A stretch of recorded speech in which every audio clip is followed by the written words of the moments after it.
بادشاہوں کو اسلام کی دعوت، یعنی کہ دوستوں حضور نبی کریم صلی اللہ تعالیٰ علیہ وسلم نے پورے دنیا میں اسلام کو پھیلانے کی کوشش کی اللہ کے حکم سے۔ اور نبی پاک صلی اللہ تعالیٰ علیہ وسلم نے بادشاہوں کو کس طرح سے اسلام کی دعوت دی، آپ نے خط کے ذریعے دعوت دی۔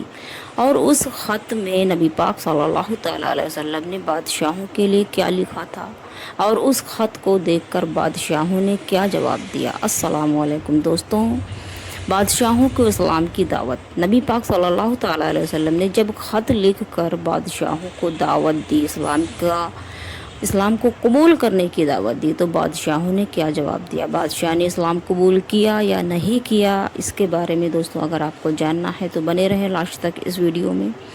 اور دوستوں اگر آپ نئے ہیں، ابھی تک آپ نے میرے چینل کو سبسکرائب نہیں کیا ہے تو آپ میرے چینل کو سبسکرائب کر لیں تاکہ آپ کو ایسے ہی واقعات آگے بھی ملتے رہیں۔ دوستوں چلیے شروع کرتے ہیں کہ بادشاہوں کو اسلام کی دعوت نبی پاک صلی اللہ تعالیٰ علیہ وسلم نے کب اور کیسے اور کس طرح سے دی، اور اس کا جواب کیا آیا۔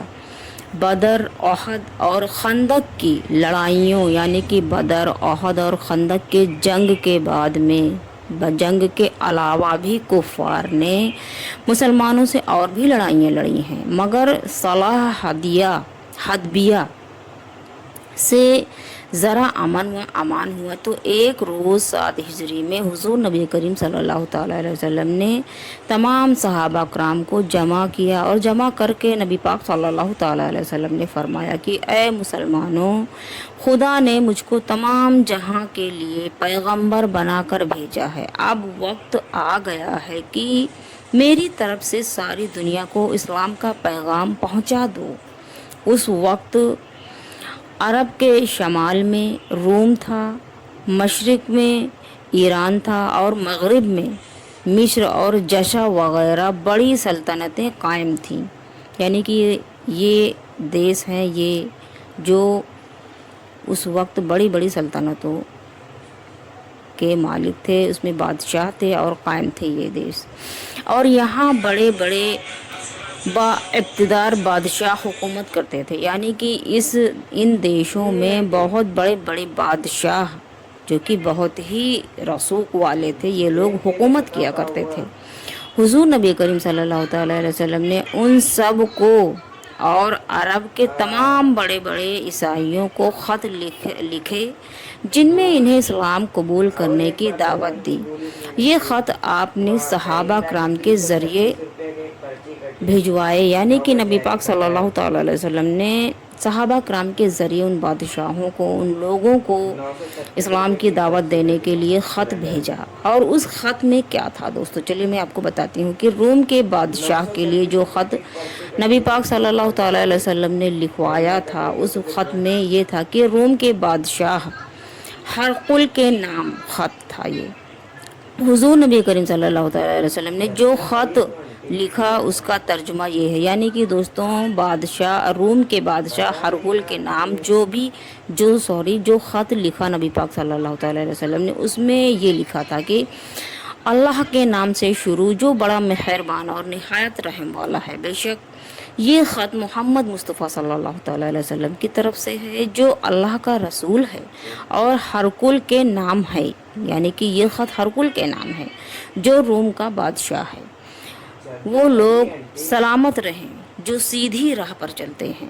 میری دعوت یہ ہے کہ تم کو اسلام کی طرف بلاتا ہوں، اگر تم لوگ مسلمان ہو جاؤ گے تو دنیا اور آخرت کی آفتوں سے سلامت رہو گے، اور تم کو خدا دوگنا اجر دے گا، اور اگر تم نے انکار کیا تو تمہاری رعایا کا گناہ بھی تم پہ ہی پڑے گا، یعنی کہ اگر آپ اسلام قبول کرتے ہیں تو اللہ رب العزت آپ کو بہت بڑے بڑے انعام دے گا اور اللہ کی رحمت آپ کو ملے گی، اور اگر آپ انکار کرتے ہیں تو آپ کے ساتھ ساتھ میں آپ کی رعایا، یعنی کہ آپ کے جو وہاں پہ آپ کے رعایا کا مطلب ہے کہ آپ کے نیچے بادشاہ جس پر حکومت کرتا ہے اس کو رعایا کہتے ہیں، اس کا بھی گناہ اسی بادشاہ پر پڑے گا۔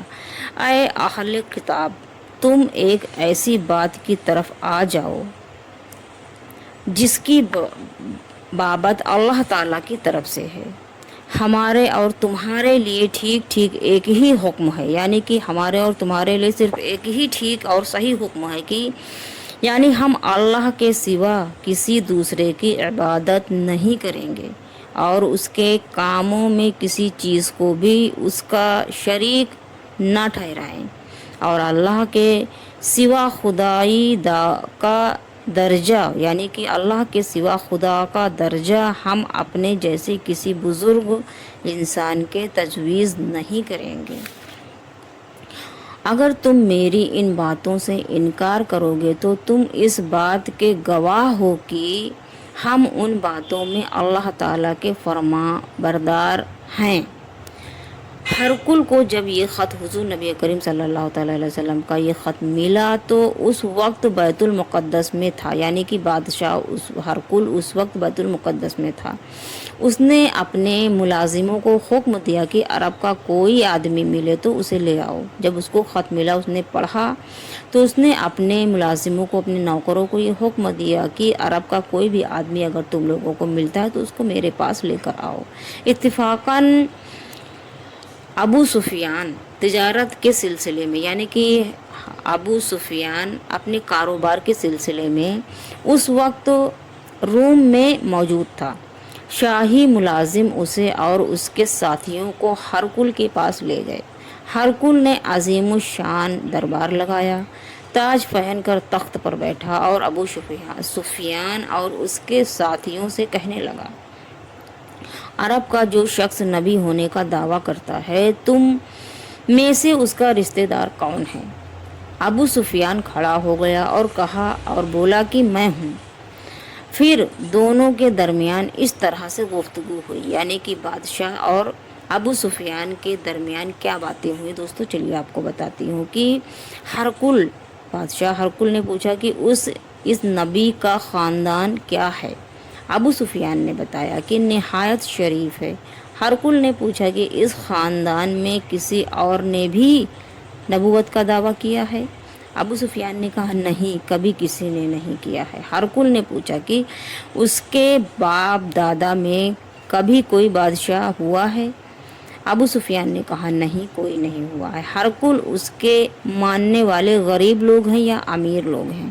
ابو سفیان نے جواب دیا کہ غریب لوگ ہیں۔ ہرقل نے پوچھا کہ ان کی تعداد گھٹ رہی ہے یا بڑھتی جا رہی ہے، یعنی کہ مسلمانوں کی تعداد بڑھتی جا رہی ہے یا گھٹتی جا رہی ہے؟ ابو سفیان نے کہا کہ بڑھتی جا رہی ہے۔ ہرقل نے پوچھا کہ وہ وعدہ کر کے توڑتا تو نہیں ہے؟ ابو سفیان نے کہا آج تک نہیں توڑا۔ ہرقل نے پوچھا کہ اس نے کبھی جھوٹ تو نہیں بولا؟ ابو سفیان نے کہا نہیں، کبھی جھوٹ نہیں بولا ہے۔ ہرقل نے کہا کہ تم نے کبھی اس سے جنگ بھی کی ہے؟ ابو سفیان نے کہا ہاں۔ ہرقل نے کہا کہ کیا نتیجہ نکلا، یعنی کہ جب تم نے جنگ کیا تو کیا نتیجہ رہا؟ ابو سفیان نے کہا کہ کبھی ہم نے فتح پائی، کبھی اس نے فتح پائی۔ ہرقل نے کہا کہ وہ کیا سکھاتا ہے؟ ابو سفیان نے جواب دیا کہ وہ کہتا ہے کہ ایک خدا کی عبادت کرو، نماز پڑھو، سچ بولو اور نیک بنو۔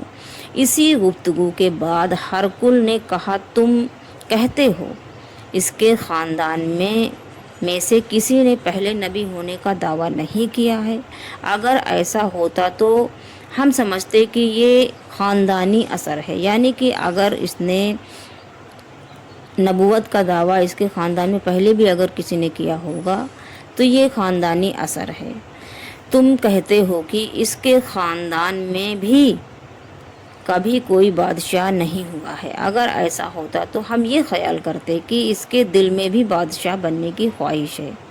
دوستوں اس کے آگے کا واقعہ میں آپ کو کل کے لاسٹ پارٹ میں بتاؤں گی، اور دوستوں انشاءاللہ مجھے یقین ہے کہ آپ کو یہ ویڈیو میری پسند آئی ہوگی، اور اگر آپ کو یہ میری ویڈیو پسند آئی اور اس کے آگے کیا ہوا، بادشاہ نے کیا کہا اور اسلام قبول کیا کہ نہیں کیا، اور کیا باتیں ہوئیں اور اسلام قبول ہوا کہ نہیں ہوا بادشاہ کے لیے، چلیے دوستوں اس کا واقعہ میں آپ کو کل بیان کرتی ہوں۔ اور اگر آپ کو یہ میری ویڈیو پسند آئی ہو تو آپ میرے چینل کو سبسکرائب کر کے میری ویڈیو کو لائک، شیئر اور کمنٹس کریں۔ ملتے ہیں نیکسٹ پارٹ میں۔ اللہ حافظ۔